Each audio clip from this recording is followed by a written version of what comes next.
France Inter, franceinter.com.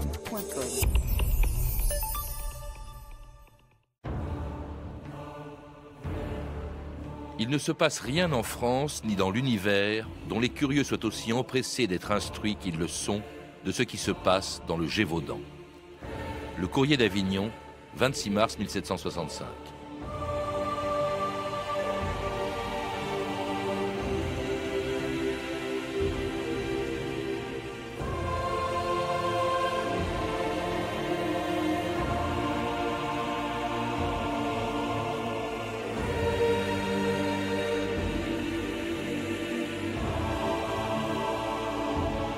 « 2000 ans d'histoire.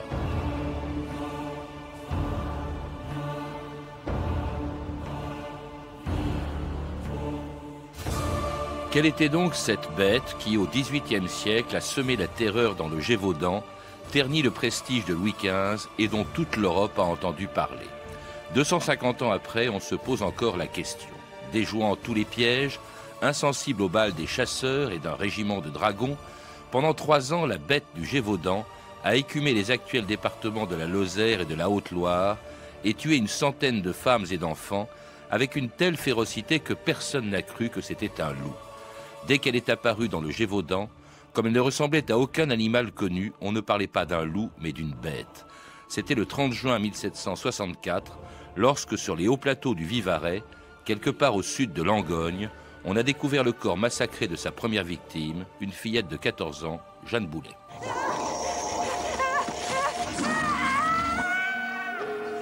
Que se passe-t-il? Jeanne, c'est la Jeanne, on l'a retrouvée nue, couverte de sang. Où ça? En lisière de la forêt.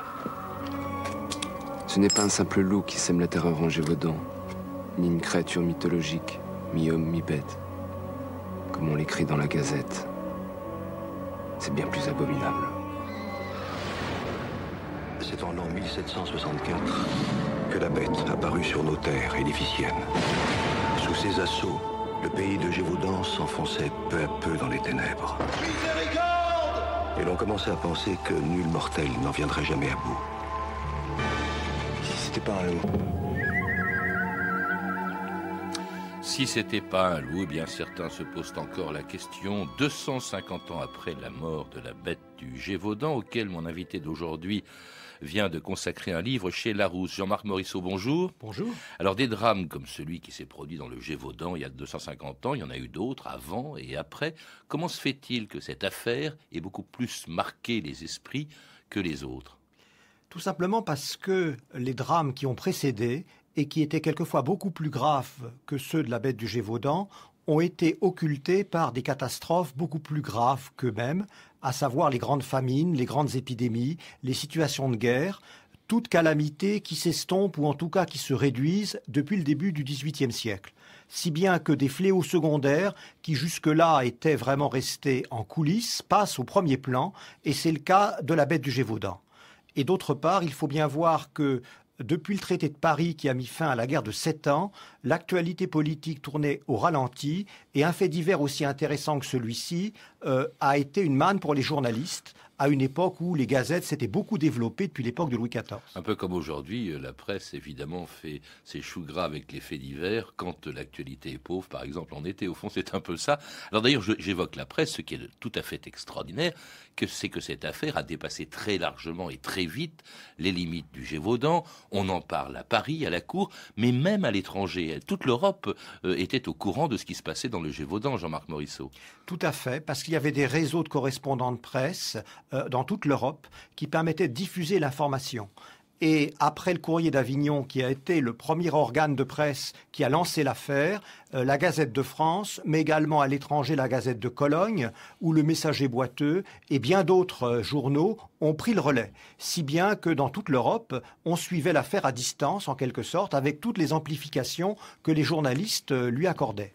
Alors il y avait quand même de quoi, parce que ce qui frappe, et vous n'en ratez pas une, c'est-à-dire c'est le nombre des victimes de cet animal ou de ces animaux, on verra, on en parlera à la fin, mais c'est le nombre des victimes en si peu de temps. En 3 ans, nous sommes entre 1764 et 1767, on compte, et vous en donnez la liste dans votre livre, une centaine de victimes. Et ce qui est frappant, c'est que c'est presque toujours des femmes, ou des enfants? Alors, attention en ce qui concerne les victimes. Une centaine de tués, certainement, à quelques unités près, mais au moins autant de blessés, peut-être 100 à 120 blessés, et beaucoup plus de traumatisés qui avaient assisté aux scènes également. Donc le nombre de victimes, en quelque sorte, est bien supérieur aux seuls tués. Mais si on raisonne par rapport aux seuls tués, les 3/4 de ces victimes, même plus des 3/4, les 4/5e, se situent dans une tranche d'âge comprise entre 5 et 17 ans et correspondent à des enfants. Il y a quelques femmes, bien entendu, mais jeunes femmes en général, 20 ans ou 30 ou 40 ans, qui constituent une autre minorité. Pourquoi donc cette sélection?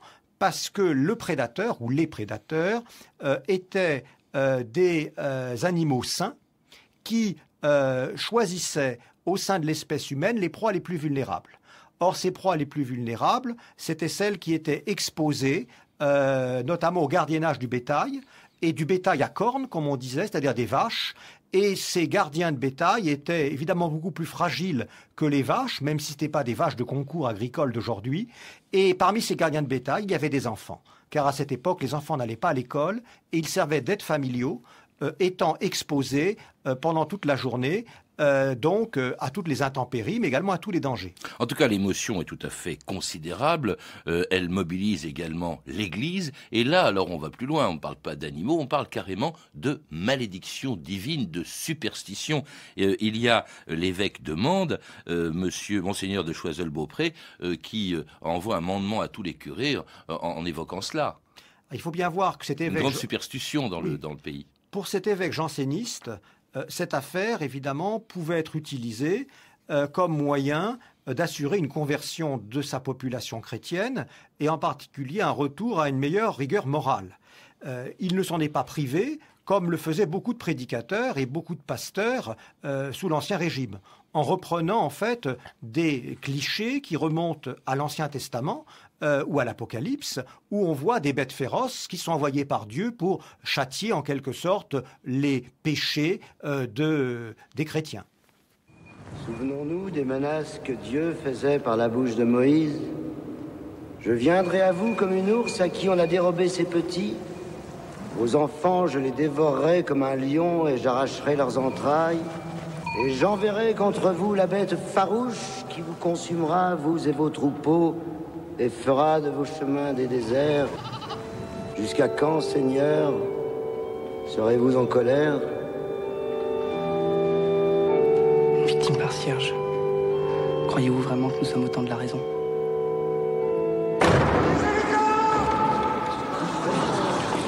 Je demande pardon. Que se passe-t-il, mon fils? Dieu m'a puni pour mes péchés. Mes petits ont disparu, on m'a mouché. Je suis maudit. Nous sommes tous maudits.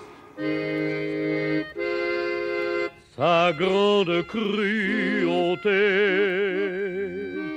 l'a fait voir à Pradelle, où elle a dévoré plusieurs jeunes pucelles.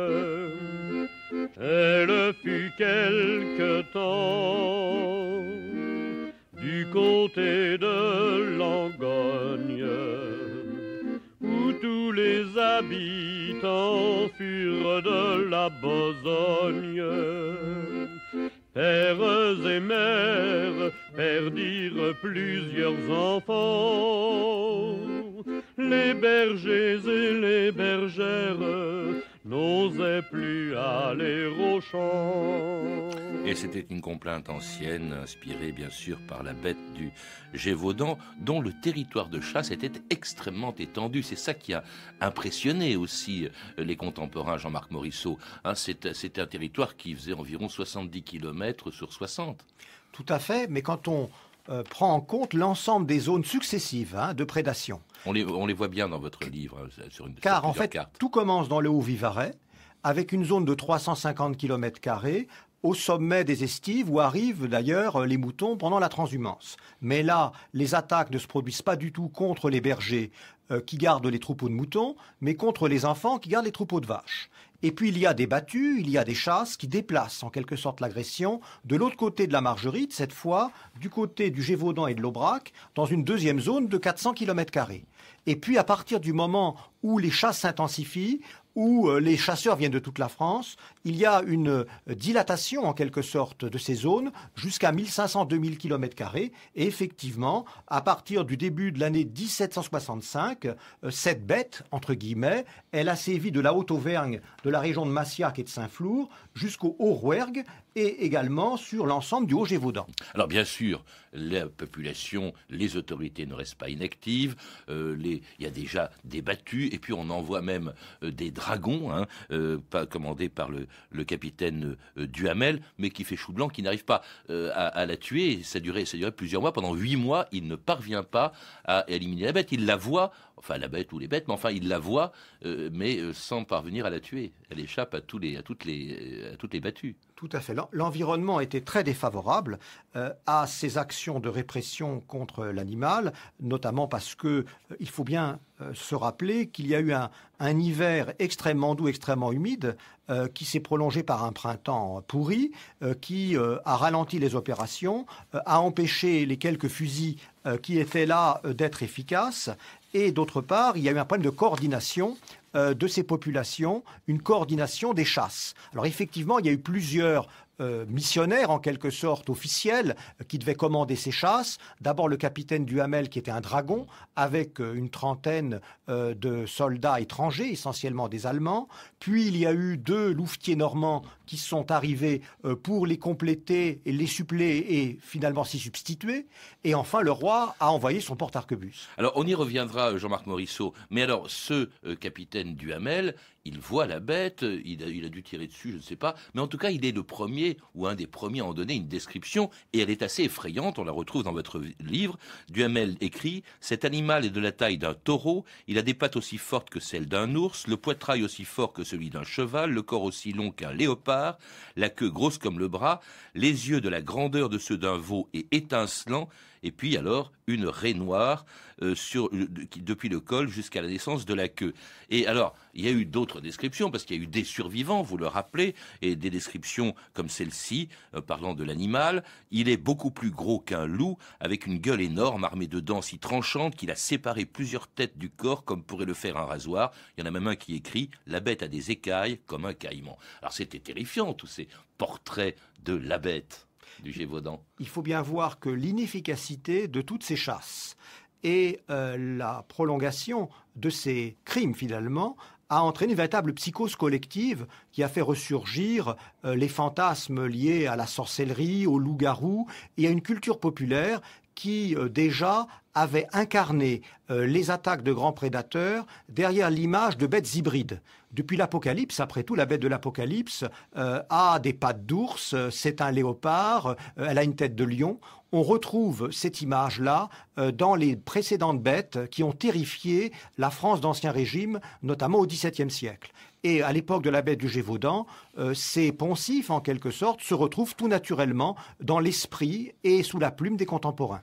Et des descriptions qui exaspèrent le roi à Paris, Louis XV, lorsqu'en 1765, il décide d'envoyer un autre chasseur à la recherche de la bête. La taille d'un gros taureau, une crête sur le dos, une queue hérissée d'épines, 53 dents. Avez-vous déjà rencontré un tel monstre, Buffon? Je suis convaincu que ce monstre n'existe pas, sire. Les monstres n'existent pas. Ni celui-ci, ni un autre. Allons-nous tolérer, à l'ère de l'encyclopédie, que le peuple de France se nourrisse de telles balivernes? Monsieur Diderot aura probablement omis de répandre la parole philosophique en Gévaudan. Nous ne pouvons pas tolérer qu'un loup ridiculise notre royaume. Chevalier, vous êtes relevé de vos fonctions. C'est un vrai chasseur qu'il nous faut. Porte-arquebus Beauterne, louvetier du roi.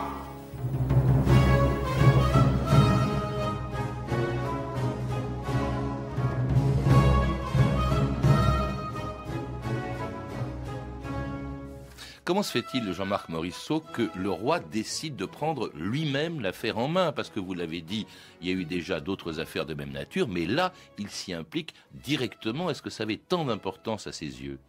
Tout à fait. Ça avait beaucoup d'importance dans la mesure où cette affaire du Gévaudan était placée vraiment publiquement dans les colonnes des journaux et des gazettes, et qu'il devenait curieux que l'un des monarques les plus puissants de l'Europe n'arrive pas à triompher finalement d'une simple bête féroce qui désolait les campagnes de l'une de ses provinces. Et la presse s'en donnait évidemment à cœur joie. On raconte même que les Anglais en faisaient des gorges chaudes, et cela exaspérait la cour. D'autant plus qu'une accumulation de primes avait été accordée, que de nombreux chasseurs s'étaient relayés, tous les plus talentueux les uns que les autres, et que finalement on n'arrivait pas à éradiquer cette bête, comme ça avait été le cas d'ailleurs dans d'autres régions. Simplement là, tout le monde était au courant, et il y avait un effet d'amplification qui rendait la situation vraiment intolérable. Alors qu'elle faisait des ravages, parce que les descriptions qui sont faites, non pas seulement de la bête, mais de ses victimes, quand on les découvre, c'est des têtes qui sont, comment dirais-je, éloignées du corps. Enfin, elles ont été. C'est un véritable massacre qui s'est produit pendant ces 3 années, notamment entre 64-65. C'est un massacre dans la mesure où l'image que donnent les cadavres découverts aux contemporains est terrifiante, évidemment. Et ils ont tendance à imaginer, pour certains, une mise en scène morbide derrière. Et le fait que les soldats et les différents missionnaires bottés, en quelque sorte, qui sont intervenus, ne soient jamais parvenus à mettre fin à cette affaire, exaspérait non seulement le roi, mais également inquiétait beaucoup les populations. Alors en tout cas, donc le roi envoie plusieurs personnes, dont justement le lieutenant de ses chasses, qui s'appelait donc Bauterne. Enfin, il y avait Bauterne et son fils, hein. Ils étaient 2. François-Antoine, le porte-arquebus du roi, et puis son 3e fils, Antoine de Bauterne, tout à fait, avec les meilleurs chiens de la louveterie de France et des équipages aristocratiques, ce qui est un élément très important. Et qui croit en 1765 qu'ils ont réussi à tuer la bête. Il était temps, monsieur le louvetier. Vous avez fait la démonstration de vos talents de grand chasseur, et je vous en sais gré. Nous allons vous décerner la plus haute distinction du royaume, la croix de Saint-Louis. 10 000 livres de récompense. J'aimerais être louvetier en pareil moment. Eh bien, qu'en pensez-vous, Buffon? Il s'agit bien d'un loup, sire. Mais est-ce bien la bête que vous avez tuée? Que voulez-vous dire? Et s'il y en avait plusieurs? La bête est morte, messieurs, par décision du roi. Tu vois bien, Marie, c'était pas une créature du diable? C'est un loup, Marie. Un sacré morceau, c'est sûr, mais rien qu'un gros loup. C'est bien un loup qu'ils ont tué, mais pas la bête. La bête, elle reviendra.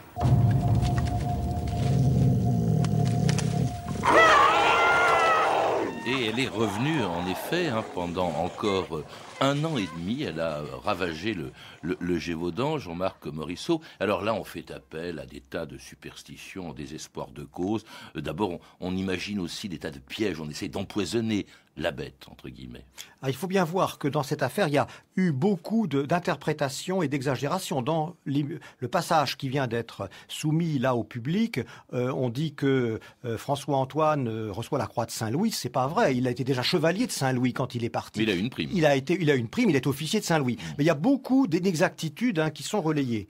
Alors, ce qui se passe, c'est que quand François-Antoine s'en va, tout semble tranquille apparemment. Mais quelques semaines après, des exactions se reproduisent à l'identique et elles n'intéressent plus personne parce que pendant 1 année, l'Europe entière a été entretenue avec cette affaire du Gévaudan. Désormais, on passe à une autre page de l'actualité et surtout, il y a bien d'autres bêtes et d'autres loups qui viennent sur la scène publique ailleurs en France. Alors, on organise des pèlerinages, on fait appel à la Vierge, on bénit même les balles et les fusils des chasseurs qui continuent d'essayer de la trouver et de la tuer ou de les tuer. Et c'est finalement l'un d'entre eux, Jean Chastel, qui le 19 juin aurait mis fin justement à la terreur que provoquait la bête du Gévaudan en la tuant tout simplement. Et alors on découvre d'ailleurs dans le corps de cet animal, on découvre un fémur, je crois, d'enfant. Et là on se dit, bon ça y est, c'est fini. Tout à fait, parce qu'il fallait absolument mettre fin à cette affaire en reconnaissant un agresseur, un ou plusieurs agresseurs, mais c'était important psychologiquement de faire son deuil en imaginant avoir retrouvé l'agresseur. Or, dans cette affaire, il y a peut-être eu beaucoup plus de prédateurs que ceux qui ont été officiellement abattus. En tout cas, l'agresseur, c'est-à-dire la bête, entre guillemets, est envoyé à Paris. Jean Chastel l'a conduit à Paris jusqu'au roi, jusqu'à Versailles, où elle arrive dans un état de décomposition avancée. Touchez, touchez la bête. Touchez, messieurs, ça porte bonheur. Touchez la bête. Hélène reste sur le dos. Et à Versailles. On m'attend là-bas. Jean Chastel n'imaginait pas à quel point il serait mal reçu à la cour. Le roi n'eut aucune considération pour son acte de bravoure, et la dépouille de la bête fut promptement enterrée. Aucune gratification ne lui fut versée, et Chastel revint en Gévaudan, honteux et humilié. Il ne retrouva jamais la raison. C'est ainsi que prirent fin les crimes de la bête du Gévaudan. Alors nous sommes en 1767, les crimes de la bête du Gévaudan prennent fin, effectivement. Il n'y a plus de bêtes, on ne parle plus de bêtes. Mais alors le mystère demeure, et ça fait des années que ça demeure. Il y a des quantités d'hypothèses jusqu'à ces dernières années sur ce qu'était en réalité cette bête. Alors parmi les hypothèses, on a imaginé un sadique qui se serait déguisé. Expliquez-nous quelles sont ces hypothèses, Jean-Marc Morisseau. Quelles sont les premières hypothèses qui viennent à l'esprit ? Alors, les premières hypothèses sont vraiment apparues au début du XXe siècle et sous la plume de deux romanciers, Abel Chevalet d'abord et surtout Henri Pourrat après, qui ont imaginé derrière des attaques de loups l'existence d'un hybride de chien et de loup dressé pour tuer, cuirassé éventuellement, conduit par un meneur de loups qui aurait été en cheville avec un représentant de la haute noblesse locale, le chevalier de Morangiès, qu'il aurait connu au Maghreb ou dans les Baléares pendant la guerre de 7 ans. Un chevalier qui était une espèce de Gilles de Rais, non, c'est pas ça ? Oui. On lui attribue toute la perversité possible de l'humanité, notamment en anticipant les dettes qu'il a effectivement contractées bien ultérieurement pour les faire remonter à l'époque de la bête du Gévaudan, en liaison avec toute une série de vices qu'on lui attribue, alors qu'en fait, à cette époque, Morangiès prend la tête des battus et est très bien considéré de la part des populations. Et alors, bon, il y a eu des quantités de choses, il y a eu une espèce de monstre qu'on voit dans un film dont nous avons utilisé des extraits, mais pas cela, où on la voit la bête effectivement cuirassée, une espèce au fond de mutant. Ça, c'est également très entretenu, cette idée-là, notamment dans le cinéma. Tout à fait, c'est finalement un beau prétexte à l'imagination et à la création artistique, débridée d'ailleurs, puisque cette bête a été assimilée à un singe, à une hyène, à des hybrides, à des animaux fantastiques venus des tropiques et arrivés en Europe en s'échappant de ménageries, par exemple celle de Beaucaire. Tout cela a été le produit d'une imagination qui a suscité beaucoup d'écriture et beaucoup de créations artistiques. Alors ces hypothèses, Jean-Marc Morisseau, vous les écartez. Pour vous, il n'y a pas une bête, mais des bêtes, et même des loups, tout simplement. Alors tout d'abord, il faut bien voir que ces hypothèses ne reposent sur rien. On a le droit d'imaginer tout ce que l'on veut. Simplement, toutes les archives dont on dispose, et l'affaire de la bête du Gévaudan est l'une de celles qui est les mieux renseignées. On a des centaines de documents différents, montrent qu'aucune de ces hypothèses n'a lieu d'être. En revanche, ce qui est évident, c'est qu'on ne peut pas imaginer un prédateur unique, étant donné l'ampleur, la diversité et les changements des théâtres des opérations. Il y a eu plusieurs prédateurs, et si on regarde ce qui s'est passé avant et après, si on regarde ce qui s'est passé à l'extérieur également du Gévaudan, on voit qu'il y a eu d'autres bêtes qui ont eu la même appellation et qui derrière, en fait, rassemblaient 2, 3, 4, 5 loups particulièrement féroces qui, d'une manière occasionnelle, pouvaient être des mangeurs d'hommes. Alors ça veut dire justement que les loups mangent des hommes. Or, beaucoup de défenseurs du loup affirment exactement le contraire. Et c'est pour ça peut-être qu'on accrédite l'idée que ce n'était pas un loup, parce que on suppose, on dit, on affirme, d'autant plus qu'on est réintroduit en France, que le loup n'est pas dangereux pour l'homme. Alors, attention, on ne réintroduit pas le loup en France, le loup est revenu naturellement en France. Mais ce qui est vrai, c'est que depuis une trentaine d'années, un certain nombre de défenseurs du loup ont pensé bon, en quelque sorte, de critiquer l'image négative qu'on avait du loup en contestant le travail des historiens. et surtout en regardant le comportement actuel du loup dans des espaces où l'homme n'est d'ailleurs pas extrêmement important, où les activités humaines sont peu représentées, donne une image beaucoup plus angélique du loup. Donc il rentrait en contradiction avec ce que les historiens voyaient. Et donc une sorte de négation de leur part se développait à l'égard de tous les méfaits qu'on attribuait au loup dans le passé. Mais beaucoup de biologistes savaient que le loup était quand même un animal dangereux, et en Europe jusqu'au XXe siècle, il y a eu des attaques de loups, quelques-unes sur l'homme, et à l'extérieur de l'Europe encore davantage. On sait qu'il y a 2 à 3% des loups qui, au XVIIe et XVIIIe siècle, ont attaqué l'homme. Ce qui est très peu, puisqu'il restait 97% des loups qui avaient peur de l'homme.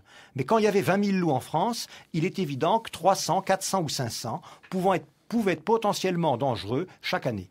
Alors cette histoire, vous le dites, a eu ceci de très positif, et on le sent bien quand on vous lit, parce que vous le montrez à plusieurs reprises dans ce livre, c'est qu'elle est très révélatrice de ce qu'était la société de l'époque, Jean-Marc Morisseau.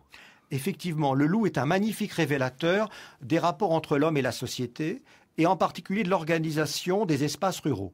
Et là, on voit très bien, à l'époque de la bête du Gévaudan, le décalage qui s'instaure entre les Lumières, entre les campagnes qui sont déjà engagées dans le progrès économique, et d'autre part, ces montagnes isolées, coupées de tout, où on ne parle pas le français mais le patois, et où on croit au loup-garou, en retard finalement de civilisation. On voit très bien ces enfants qui sont exposés, qui sont très malingues, très mal nourris également, dans une économie rurale qui est aux portes de la misère. La misère est très présente aussi, le climat compte beaucoup, vous me le disiez hors antenne à l'instant, dans cette histoire, il a beaucoup compté. C'est tout à fait étonnant parce que, contrairement à une image qui veut que le loup attaque pendant les rudes hivers, ce n'est pas pendant l'hiver 1766 où il a gelé partout que les loups ont attaqué, parce qu'il n'y avait pas d'enfants à manger. Mais c'est l'année précédente, quand l'hiver a été doux et quand justement, à travers cet hiver doux, des activités agricoles ont pu se reprendre pendant l'hiver et le printemps avec des enfants qui gardaient des troupeaux. Et puis elle a fait beaucoup parler de cette région du Gévaudan. Est-ce que le souvenir de cette histoire, de cette bête du Gévaudan, eh bien il est encore véhiculé dans le pays? Est-ce qu'il compte encore? Est-ce qu'il est présent? Il compte beaucoup. Il y a un certain nombre d'associations qui mettent en valeur en quelque sorte ce patrimoine culturel de la bête du Gévaudan et qui assurent à travers des chemins de randonnée, des musées et des activités culturelles véritablement une trace mémorielle à cette affaire. Et cette affaire, en quoi elle vous a vous-même marqué? Parce que je vois que vous vous intéressez au loup, vous avez également écrit une histoire du méchant loup. C'est pour ça aussi que vous êtes intéressé à ce qui, selon vous, donc vous le confirmez, est une attaque de plusieurs loups. Oui, plusieurs loups. Même si dans ces plusieurs loups, je n'exclus pas, c'est difficile à exclure, la possibilité d'un hybride chien et loup, mais qui pourrait le prouver? Il n'en demeure pas moins que quand on regarde ce qui s'est passé en Gévaudan par rapport à ce qui s'est passé en Touraine à l'époque de Louis XIV ou en Gâtinais à l'époque de Louis XIII, les choses sont tout à fait équivalentes. Merci Jean-Marc Morisseau. Pour en savoir plus, je recommande donc la lecture de votre livre, La bête du Gévaudan, publié chez Larousse. Vous êtes donc également l'auteur, je venais de le dire, d'un autre livre, Histoire du méchant loup, 3000 attaques de loups sur l'homme en France, publié chez Fayard. À lire aussi La bête du Gévaudan à travers 250 ans d'images, d'Éric Mazel et Pierre-Yves Garcin, qui vient de paraître aux éditions Gossen. Vous avez pu entendre des extraits des films suivants, Le Pacte des loups de Christophe Gans et La bête du Gévaudan de Patrick Volson, tous deux disponibles en DVD chez Studio Canal. Vous pouvez retrouver toutes ces références, vous le savez, par téléphone au 32 30, 34 centimes la minute ou sur le site franceinter.com. C'était 2000 ans d'histoire, à la technique Antoine Viossa et Lidwine Caron, documentation Emmanuel Fournier, Claire Destacan et Franck Olivard, une réalisation de Anne Kobilac. Demain, dans 2000 ans d'histoire, un sujet d'actualité, la Géorgie.